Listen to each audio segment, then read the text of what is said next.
No sé en esta mañana por qué has venido. Sé que hay un buen grupo de personas que nos están visitando. Tenemos familia de Mircha que nos visita y tenemos algunas personas también que no hemos tenido la oportunidad de saludarnos, pero que nos gustaría que, como decía Yolanda, que al final del culto pues no fuerais, sino que os pudierais quedar y que pudiéramos saludarnos y conocernos. Pero sea cual sea el motivo por el que estás aquí, sea que formas parte de esta iglesia y hace ya años que vienes, sea que es tu primera vez, o sea que hace algún tiempo que no estabas asistiendo a la iglesia y hoy estás aquí, me gustaría que pudieras desde ya pensar en el nombre de Dios, pensar en Jesucristo, cuyo nombre es Emmanuel, Dios con nosotros, y todo ese significado, la relevancia y la importancia que tiene para tu vida y que tiene para mi vida. A veces cuando comparto sobre la dinámica de preparar la predicación y el tiempo de estudio, siempre hay algo que digo y que creo que es de vital importancia, tanto para mí personalmente, como Sergio, como para vosotros, sea quien sea que esté compartiéndola. Y es que cuando nos exponemos a la palabra de Dios, sea quien sea que la enseñe, esta mañana estaba Ramón dando una clase de la escuela dominical, preciosa, importantísima. Virginia estaba dando discipulado, Susana ha estado dando discipulado, Raúl ha estado dando discipulado, María y algunos más han estado enseñando a los niños. Ahora los niños van a estudiar la Biblia, vosotros estáis aquí escuchándome, o yo intentaré de que podáis seguir el hilo y que me podáis escuchar. Cuando te expones a que alguien enseñe la palabra, estás saliendo de tu zona de comodidad y de confort, porque estás escuchando y estás leyendo y estás meditando en algo que posiblemente tú no hayas leído, no hayas aprendido o no hayas escuchado, o que ni siquiera quieras hacerlo. Muchas veces vamos a la palabra de Dios y buscamos lo que necesitamos, buscamos lo que en ese momento el Señor quiere enseñarnos. Buscamos incluso algo que nos ayude en el momento que estamos pasando. Pero a menudo la palabra de Dios no solamente quiere hacer eso, sino que quiere confrontarte con algo que Dios necesita que cambies, que reorientes, con algo que Dios quiere que aprendas para incorporarlo a tu vida y para que no le des de lado. Estas semanas atrás en el discipulado hemos estado y hemos empezado, lo comentábamos estas semanas atrás, a hacer un repaso de la Biblia desde principio a fin. Y vamos a estar así hasta junio. Lo primero que encontramos en la Biblia es que Dios ha creado todas las cosas. Dios es el creador de todo lo que existe, de los cielos, de la tierra, de la naturaleza, del firmamento, del universo, de los animales y del ser humano. Y Dios lo creó con un propósito. La semana pasada, cuando estábamos en la introducción, en el tiempo de debate, porque introducimos con tiempo de debate y cada domingo es una dinámica diferente, yo preguntaba a todos los que estaban en el discipulado de mayores conmigo. Y les decía, hoy el título de la fase, el momento que vamos a estudiar es sobre el plan de redención de Dios. En Génesis, justo al principio, el plan de redención. Y les preguntaba, ¿qué significa redimir? ¿Qué significa redención? Y muy bien los deberes hechos, pues la mayoría apuntamos a que redención significa rescate. Tú rescatas a alguien del peligro de muerte, tú rescatas una posesión que era tuya, ¿verdad? Y les decía, es como si vendes en Wallapop algo, porque ya no lo quieres, y después te arrepientes y entonces buscas a quien lo tiene y lo vuelves a comprar. Estás redimiendo esa posesión que es tuya. estás redimiendo a alguien o te estás redimiendo, estás salvando a alguien de las consecuencias del dolor, de las consecuencias de la opresión, de las consecuencias de un sufrimiento. Has redimido a esa persona de esa situación. Y por último, evidentemente, tiene un significado la palabra redimir también de la esclavitud. Salvar a alguien de la esclavitud. El esclavo en los tiempos del siglo I podía pagar el precio de su rescate y ser un liberto. Pero fijaos, estamos al principio del todo de la Biblia, en Génesis. Pagar el precio de lo que significa la libertad. Cuando nos enfrentamos a eso, justo desde el primer libro de la Biblia, la segunda pregunta que yo hice fue, ¿de qué necesitaba el ser humano ser libertado? ¿De qué necesitaba el ser humano ser rescatado? Porque es súper importante para nuestras vidas como cristianos y para los que no lo son, saber de qué necesitamos ser rescatados. Tuvimos que apenas volver un par de páginas atrás para ver qué supuso el pecado en la vida del ser humano.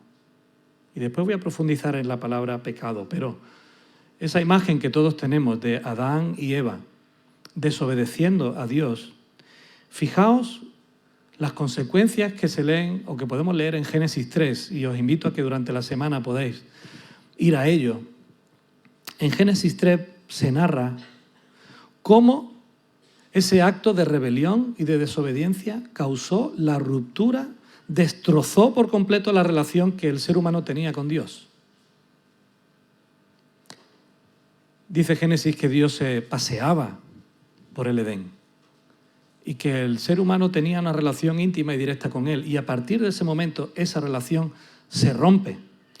Pero no solamente se rompió la relación con Dios, sino que como consecuencia de esa relación perfecta, se dañó también la relación igualmente perfecta que tenían el uno con el otro.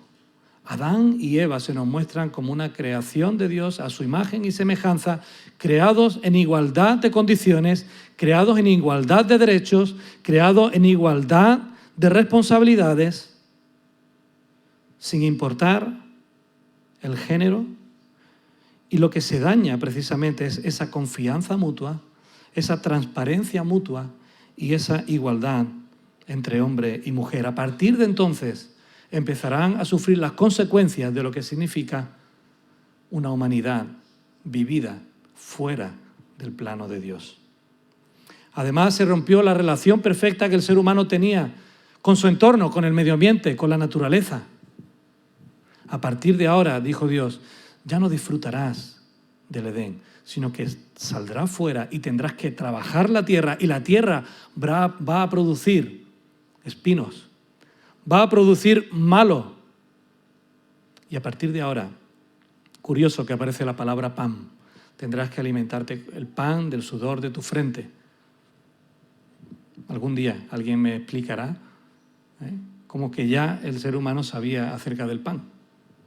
Dios no lo había creado. Ahí lo dejo para que supláis la duda por vosotros mismos si queréis. Pero lo tercero que se rompe, aparte de la relación con la creación, es la seña propia de identidad del ser humano.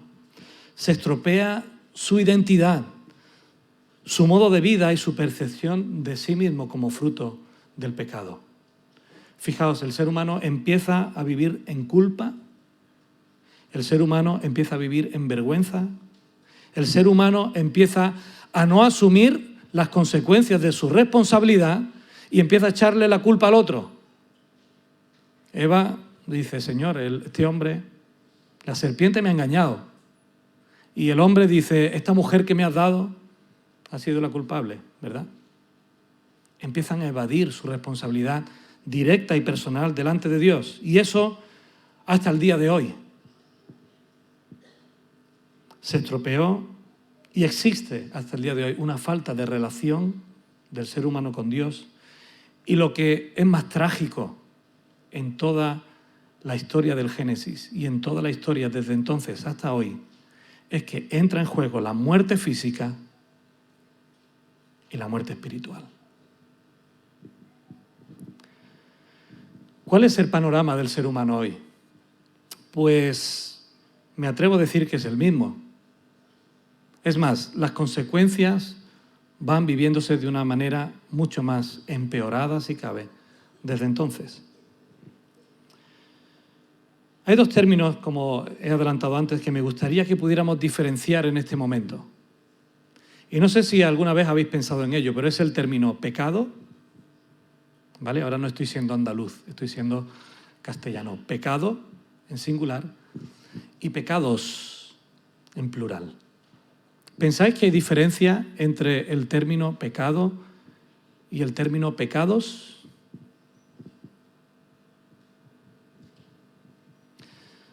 Pues para ti y para mí, para la percepción que hoy en día se tiene, sí que hay una diferencia. Y es que la palabra de Dios hace referencia a pecado en singular, también algunas veces de otro modo, pero sobre todo el pecado, ese término religioso que encontramos en la Biblia, que surge de la Biblia, que en el original griego significa, ¿recordáis lo del discipulado? Errar el blanco. 3 puntos para Israel. Errar el blanco. No dar en el centro, lo que significa es que nuestra voluntad, nuestros pensamientos y nuestro deseo no está dando en el centro de la vida, que es Dios. El pecado es la tendencia del ser humano a vivir ajenos a Dios, haciendo lo que quiere, cuando quiere, como quiere, con quien quiere y para lo que quiere. Es una actitud de rebeldía ante Dios. Y hoy en día eso se sigue viviendo, ¿verdad? Unas personas por rebeldía, no quiero saber nada de Dios. En el pasado he tenido una mala experiencia y me ha hecho que no quiera saber nada de Él. Otros se niegan a creer en la existencia de Dios, por lo tanto, no tienen ningún interés en hacer nada de lo que Dios dice. Otros, desde el interés y desde el saber que existe alguien, que existe algo que ha tenido que crear los cielos y la tierra, posiblemente no están deseando vivir conforme a lo que ese creador dice. Por lo tanto, pecado en singular, en la Biblia como un todo, podemos entenderlos como esa actitud de rebeldía del ser humano hacia Dios.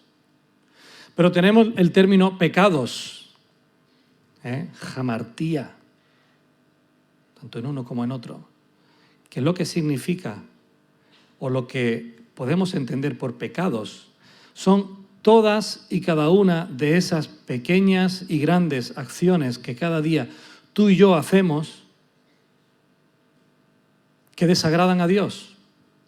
¿Estás de acuerdo con eso? ¿Sí?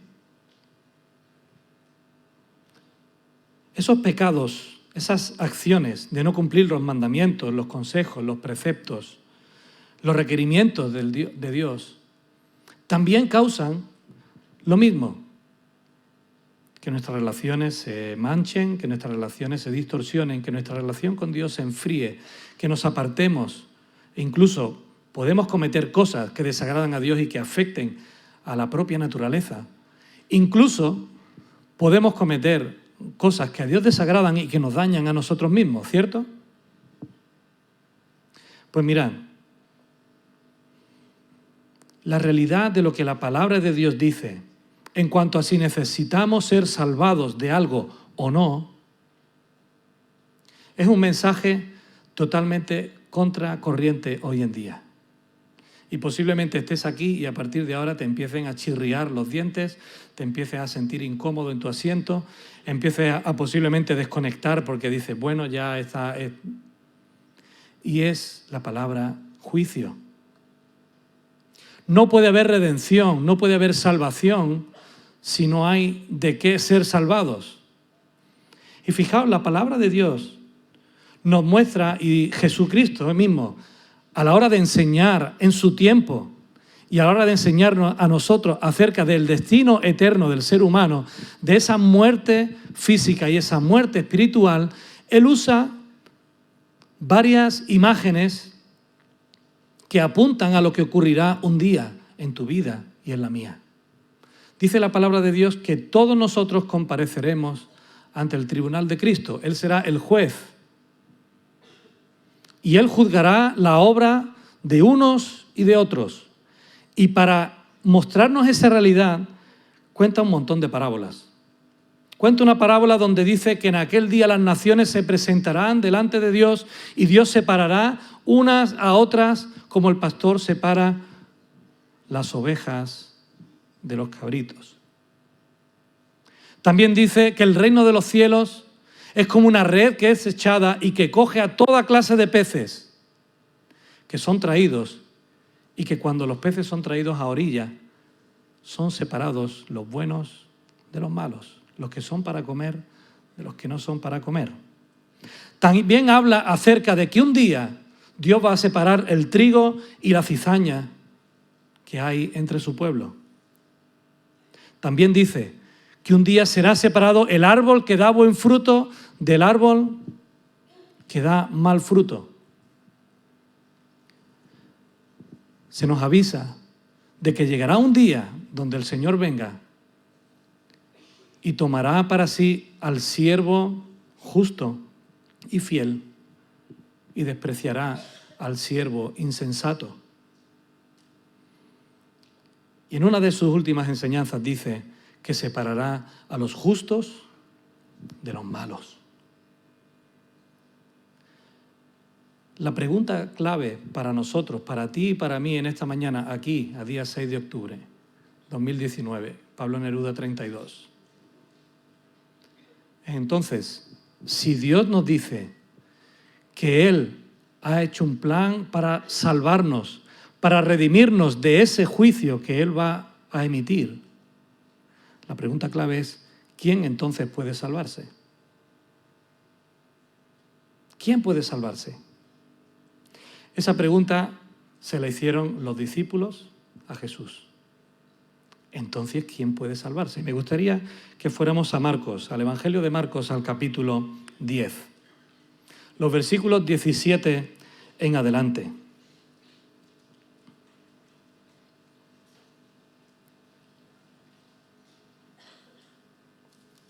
Marcos 10, 17 en adelante. El contexto es que allí estaban sus discípulos con él. Al salir él para seguir su camino, vino uno corriendo. Y esto cuando estudiamos, hicimos en discipulado el método de estudio inductivo, fue una de las cosas que más nos llamó la atención, ¿recordáis? Vino corriendo, con urgencia, con necesidad, con algo de desesperación, e hincando la rodilla delante de él, muestra de respeto, de reconocimiento, muestra de estar delante de alguien que es superior a él mismo. Le preguntó: Maestro bueno, ¿qué haré para heredar la vida eterna? Y Jesús le dijo: ¿por qué me llamas bueno? Ninguno hay bueno, sino solo uno, Dios. Los mandamientos sabes: no adulteres, no mates, no hurtes, no digas falso testimonio, no defraudes, honra a tu padre y a tu madre. Y él entonces respondiendo le dijo: Maestro, todo esto he guardado desde mi juventud. Entonces Jesús, mirándole, le amó y le dijo: una cosa te falta. Anda, vende todo lo que tienes y dalo a los pobres y tendrás tesoro en el cielo. Y ven y sígueme tomando tu cruz. Nos encontramos con una persona tremendamente inquieta, una persona que quiere heredar la vida eterna. Y de nuevo aquí, un verbo importante, una palabra importante: heredar. El contexto y los otros evangelios nos dicen que era una persona rica, incluso que posiblemente fuera alguien que pudiera formar parte del Sanedrín, es decir, que fuera algún estudiante, fariseo, algún dirigente de Judea, un escriba. No se nos dice, pero se nos dice un joven maestro. Se nos dice que era una persona con posesiones. Y para él la vida eterna era algo a lo que él podía aspirar por derecho propio. Si no, no podría utilizar el verbo heredar. Heredan los hijos, ¿verdad?, de los padres. Hereda un familiar de alguien que tiene algo, que ha fallecido, y en su testamento deja: esta herencia es para mis padres, si está vivo cuando yo muera, mis hijos, por ley, para mis mejores amigos, para un familiar, para quien sea. Tú tienes el derecho de poner ahí para quién. Para este joven, la vida eterna era algo que él podía tener por derecho pleno. Por eso cuando Jesús le dice: pero si tú ya sabes qué es lo que hay que hacer para tener la vida eterna. Y aquí nos unimos al contexto de nuestro país, de nuestra ciudad, de las fechas en las que estamos, previas a las ferias del Pilar y a las fiestas del Pilar, fiestas religiosas. ¿Qué hay que hacer para ser salvo? Pues cumplir los mandamientos, ¿verdad? O sea que este mensaje no es para mí, porque yo no mato a nadie. ¿Habéis escuchado eso alguna vez? Yo no he matado a nadie, yo no engaño, yo no me voy con mujeres ni con hombres, yo no soy un borracho, no defraudo, no miento. Eso es lo que el joven rico le está diciendo a Jesús. Pero Jesús le dice: pero es que no te estoy diciendo solamente eso. ¿Tú crees que has cumplido con todo eso? Entonces, con amor, le mira a los ojos y le dice: entonces, si ya cumples con todo eso, ven y sígueme. Vende todo lo que tienes, deja tus posesiones para los pobres y entonces ven y sígueme. ¿No quieres saber lo que significa y cómo heredar la vida eterna? Pues ya tienes el primer paso, según tú cumplido. Segundo paso, está por cumplir. Tercer paso, está por cumplir. Ahora sabe que esa herencia tiene un precio bastante elevado, que no es algo que él vaya a recibir por la cara, sino que tiene un precio y que no es una herencia, en realidad. Él no va a recibir eso por ser hijo de nadie, ni siquiera conseguirlo a cambio por parte de todo lo que tiene. Eso sería demasiado fácil para él. Para un rico comprar, se puede comprar a las personas, se puede comprar las voluntades, se puede comprar a los amigos, se puede comprar al enemigo, se puede comprar casi todo en este mundo, tiene un precio. Pero este joven rico se acaba de enterar de que heredar la vida eterna cuesta su propia vida. Heredar la vida eterna le va a costar su propia vida. Y ese requerimiento, fijaos que viene precedido por el amor de Dios, amándole, mirándole a los ojos, diciéndole la verdad con todo el cariño, le dice: te falta algo, ven y sígueme. Si realmente quieres vivir por la eternidad con Dios, si quieres pasar el resto de tu vida después que mueras, si lo quieres pasar con Dios, entonces tienes que despojarte de todo y empezar a vivir con Dios ya, aquí en la tierra. Si no, es una incongruencia que quieras pasar la eternidad con Dios y no quieras vivir con Dios teniéndolo en tu vida aquí. Los versículos 22 en adelante nos dicen que su respuesta fue tremenda. Pero él, afligido por esta palabra, se fue triste porque tenía muchas posesiones. Y entonces Jesús, mirando alrededor, dijo a sus discípulos: qué difícil es. Qué difícil es. En este caso, que entren en el reino de los cielos los que tienen riquezas. Y los discípulos se asombraron de esas palabras. Pero Jesús, respondiendo, volvió a decirles: hijos, cuán difícil le es entrar en el reino de los cielos a los que confían en las riquezas. Es más fácil pasar un camello por el ojo de una aguja que entrar un rico en el reino de los cielos. Ahí es donde Jesús le está poniendo de manifiesto a sus discípulos que es difícil dejar de confiar en lo que uno es y en lo que uno tiene para confiar su vida en Dios. Que es difícil pensar que lo que tú y yo podemos hacer o podemos tener es totalmente diferente a lo que Dios dice que es el camino para poder ser salvo, para poder rescatarte. ¿Por qué? Por otra cosa que vimos en el discipulado. Porque el pecado afecta a toda la persona, de cabeza a pies, a todas las facetas de su vida. Y por eso el hombre no puede poner su propio remedio, porque el remedio y las condiciones las ha puesto Dios. Ante eso, ante esa sentencia de qué difícil es cuando los discípulos, en el versículo 26 y 27, dicen que se asombran y se decían los unos a los otros: ¿quién pues podrá ser salvo? Vamos a hacer un ejercicio. Coge a quien está al lado y dile: ¿quién pues podrá ser salvo? Díselo, no te dé corte, si es tu mujer, si la has visto esta mañana. ¿Quién pues podrá ser salvo? Si este maestro de la ley, rico, que dice que cumple los mandamientos, Jesús le dice que por ahí no, entonces ¿quién? ¿Quién va a conseguir eso? ¿Quién va a cumplir eso? Pues la respuesta, versículo 27, Jesús mirándole dijo: para los hombres es imposible, mas para Dios no, porque todas las cosas son posibles para Dios. ¿Qué significa eso?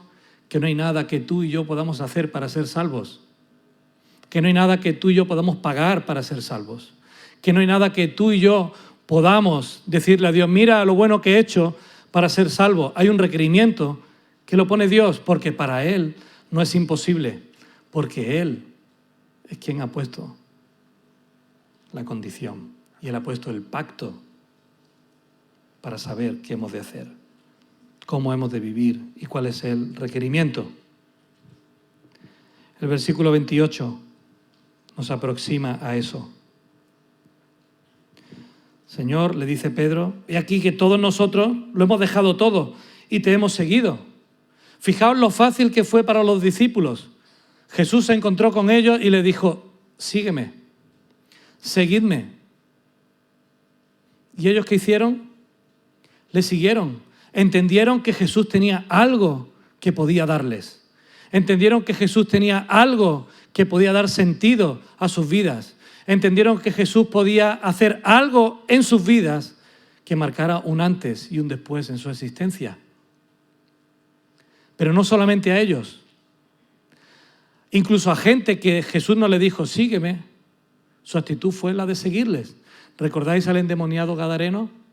Que Jesús lo sanó, lo salvó, lo redimió de la esclavitud que tenía de estar poseído. ¿Y cuál fue la respuesta del endemoniado cuando dejó de serlo? Se montó en la barca sin que nadie le dijera nada y dijo: aquí me meto yo y de aquí no me saca nadie.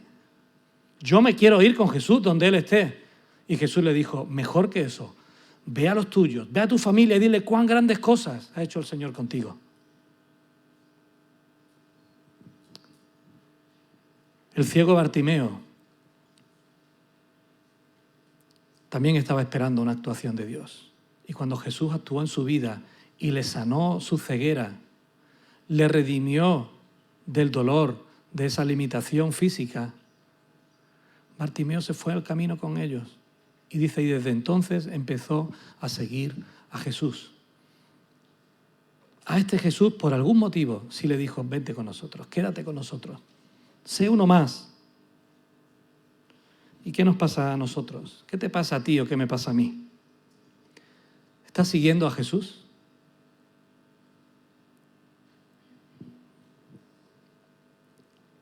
Esa es posiblemente la pregunta más grande que puedas hacerte en esta mañana. Porque Jesús le dice en los versículos 29 y 30, de cierto os digo que no hay ninguno que haya dejado casa, o hermanos, o hermanas, o padre o madre, o mujer, o hijos, o tierras, por causa de mí y del Evangelio, que no reciba 100 veces más ahora, en este tiempo, casas, hermanos, hermanas, madres, hijos, tierras, con persecuciones, punto y coma, y, ¿qué más? En el siglo venidero, la vida eterna. Es decir, que Jesús sí tiene algo para ti y para mí hoy. Que Jesús sí tiene algo para romper esa ligadura de estar pagando las consecuencias del pecado hoy.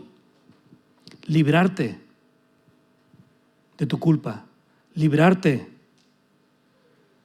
de tu falta de responsabilidad, librarte del daño mutuo que nos hacemos cuando vivimos sin Dios, librarte del pago de actuar puntualmente y como una actitud de rebeldía total delante de Dios. Para eso vino Jesús. Por eso a Nicodemo le dijo que de tal manera amó Dios al mundo, que ha puesto el remedio para que tú y yo podamos ser salvos, ¿verdad? Ha mandado a su Hijo para que todo aquel que en Él cree no se pierda, sino que tenga vida eterna. Juan 17:3 dice que esta es la vida eterna, que te conozcan a ti, el único Dios verdadero, y a Jesucristo, a quien tú has enviado. Y Pablo después, hablando a los romanos, le dice y le recuerda que la paga del pecado, ¿cuál es? Muerte. Pero hay un regalo, hay una dádiva de Dios que es vida eterna en Cristo Jesús, Señor nuestro. La sorpresa es que Dios promete al que le sigue absolutamente todo lo que el joven rico estaba buscando. Todo por lo cual el joven rico agachó la cabeza y se fue triste y dijo, pues qué pena. Es justo lo que Jesús está prometiendo a sus discípulos, a los que le escucharon y a ti y a mí en esta mañana. Bendiciones aquí y ahora, aunque pasando por problemas, pero bendiciones. Y en la edad venidera, la vida eterna. Qué pena que teniendo delante de sí su solución presente y futura, él acabara confiando más en su propio criterio que en lo que Jesús realmente estaba haciéndole ver. Que heredar la vida eterna no es cuestión de lo que él ya tiene o de lo que él ya hace. Que no es el cumplimiento religioso de una serie de ritos o de una serie de ordenanzas para no cometer pecados, sino que lo que Dios quiere es que tu vida y la mía sea de una actitud totalmente diferente a la actitud de pecado, de rebeldía, de negar y de vivir de espaldas a Dios. Entonces, ¿quién puede salvarse? Pues simplemente quien sabiendo que su destino eterno es la muerte, si no está con Dios. Quien pide perdón a Dios por vivir de espaldas a Él y que acepta que es por fe en que Jesucristo ocupó tu lugar y el mío y que decide seguir a Jesús, aprender de Él, imitarle y vivir como Él quiere que vivamos, ese es el justo, ese es el buen pez, ese es la oveja, ese es el trigo, ese es el árbol que da buen fruto y ese es el siervo fiel.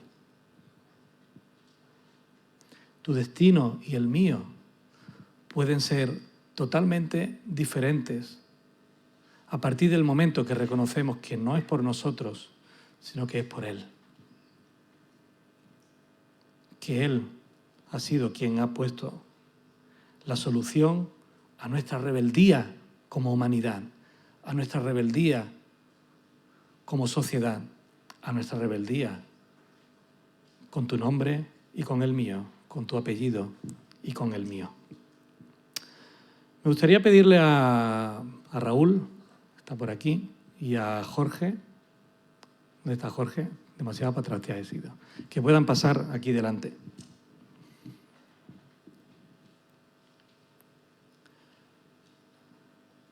Porque tanto Raúl como Jorge son hermanos de nuestra iglesia. Ponte por aquí, Raúl. Ellos han tenido en su vida a Jesús delante. No literalmente, que yo sepa, ¿no? Pero sí esa realidad de saber que tenían que confrontar su vida con esa misma enseñanza que Jesús le estaba dando a los discípulos y al joven rico. El caso de Raúl, aunque él hablará ahora un poco, es el caso de muchos de los que estáis aquí y el caso de algunos de los que estáis por aquí. Un chico que crece en una iglesia evangélica, un chico que está asistiendo a la escuela dominical, que pasa por los programas de adolescentes, de jóvenes, pero eso creo que no valió. ¿O sí valió? ¿Pensáis que Jesús estaba renegando de lo que el joven rico había aprendido y que decía que estaba cumpliendo? No, simplemente le dice que no es suficiente, que hay algo que él todavía tiene que hacer, ¿verdad? ¿Cómo viviste tú eso, Raúl?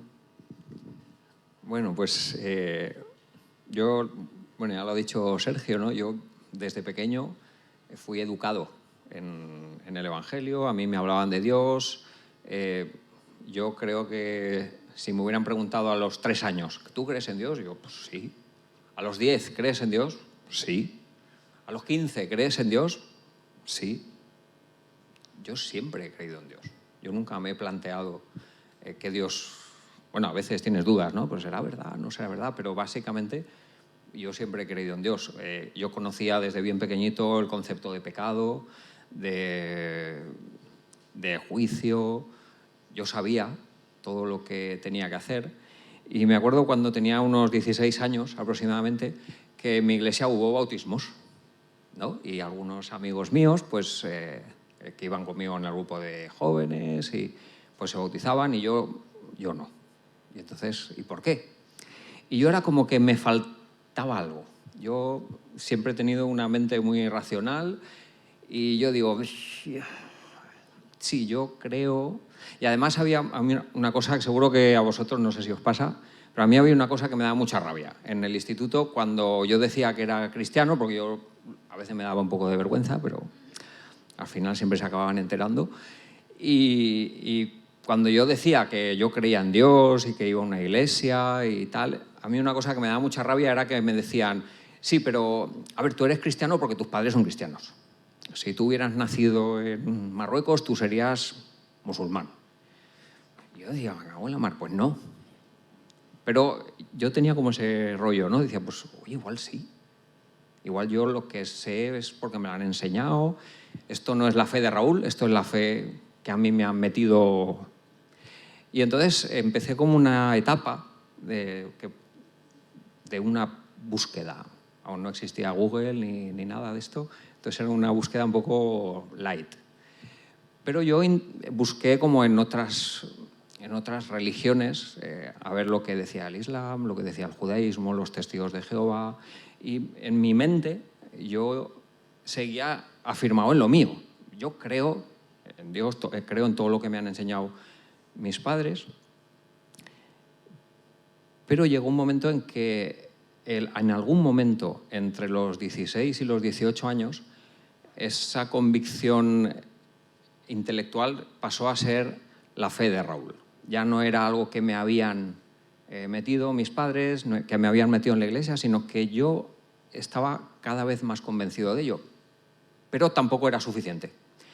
Y yo decía, vale, lo tengo muy claro en mi cabeza, pero ya digo, en algún momento entre los 16 y los 18 años, porque no puedo decir fue un 15 de agosto a las 6 de la tarde, yo llegué en un momento a la convicción de que tenía que dar un paso de confianza, de confiar en ese Dios en el cual yo creía, de confiar en ese Jesús que yo estaba seguro de que había vivido, de que había perdonado mis pecados, de que si yo le confesaba, todo eso yo lo sabía aquí, pero hacía falta dar un salto de fe, un salto de confianza. Y en algún momento, ya digo, entre los 16, más cerca de los 18, yo me di cuenta de que realmente yo confiaba en Jesús. Y entonces empecé a vivir de otra manera. Esto hace 32 años, 33.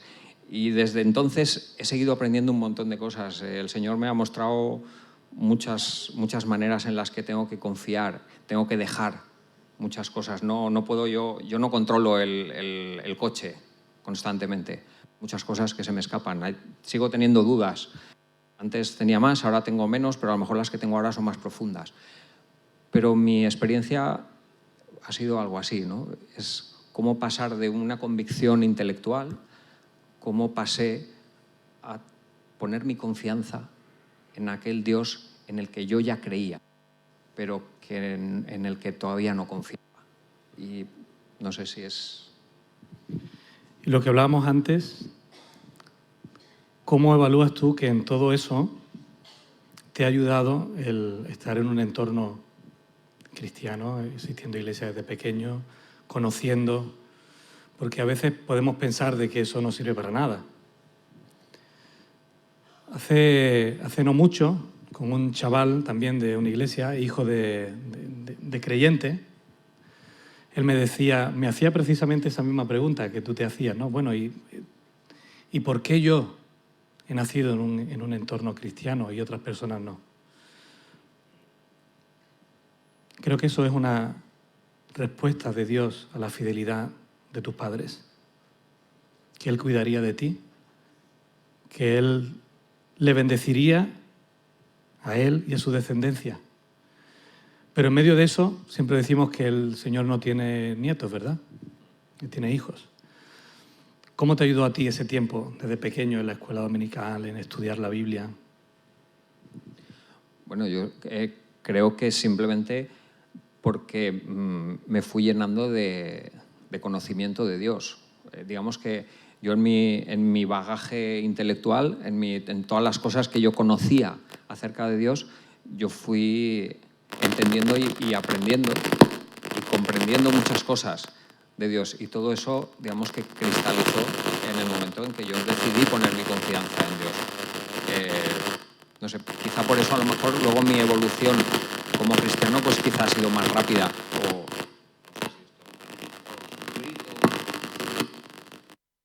Ya lo cortan. Sí. Vale. No sé si...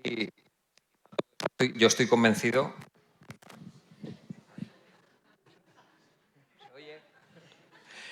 Estoy convencido de que todo eso me ayudó. De hecho, mi vida ha estado vinculada a...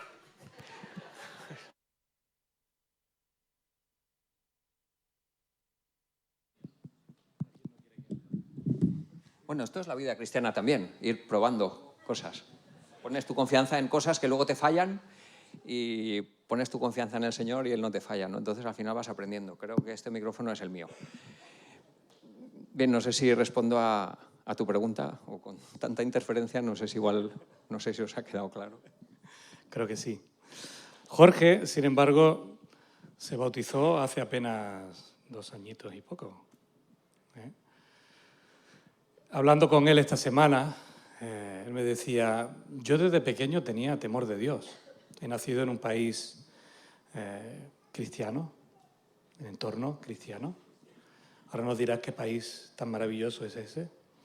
Jorge fue futbolista, si queréis pedirle alguna foto en pantalón corto y camiseta, pero era futbolista y bueno, lateral interior derecho, ¿no? El 8. De 8 jugaba, de Toni Kroos, a quien le guste el Madrid, de Iniesta, a quien le guste el Barça. Pero tú llega un momento en el que entiendes que necesitas algo más. ¿Cómo fue ese proceso en tu vida? Bueno. Sí, habla, ¿Sí? Bien. Lo mío no ha sido como lo de Raúl, digamos de cierta forma un proceso bonito. Bonito realmente. Yo siempre he creído, yo vengo de Ecuador. Y en mi casa, toda la vida Jesús ha estado presente. Por tradición, por costumbre, fui bautizado. Creo que hasta hicieron fiestas sin que yo me entere. Y la creencia católica, por costumbre de mis padres, de mi familia, me crié siempre creyendo en Dios. Siempre. Pero el cambio fue cuando salí de mi país. Pensé haber salido solo. Bueno, me di cuenta que no estaba solo porque siempre, como toda mi vida, ha sido pedir a Dios que me ayude. Pero esa vez como que se hizo presente, o sea, yo siempre le oía, creía en Él, pero no le había visto realmente. Alguna vez en un desayuno de varones, un hermano al que quiero mucho, José Antonio, me pidió que participe. En ese momento, creo que son 4 años, en ese momento lo que hice es pedirle a Dios que me dé fuerzas para expresarles a todos lo que sentía. Y me quebranté y sentí que Él estaba ahí. Y reconocí que era su hijo, que tenía un gran padre, un gran amigo, que no me dejaba solo nunca, que no me había dejado y no me dejaría solo, que siendo mi gran amigo me daría fuerzas. Y después de eso me demostró que es verdad lo que yo decía. Un día le pedí que me dé fuerzas, que me ayude a decidirme por mi salud, y ahí estuvo presente. Me decidí, Él fue mi médico, fue mi todo, y salí de toda esa enfermedad. Hoy estoy aquí, reconocí que Él es mi padre, que es mi amigo, que es mi compañero, que está en mi casa. Hoy lo veo, que todavía soy malo. Yo vengo aquí porque soy malo. Vengo para intentar cambiar y pedir perdón, que se me perdone. Tengo una gran familia en casa. Hoy tengo una gran familia en la iglesia.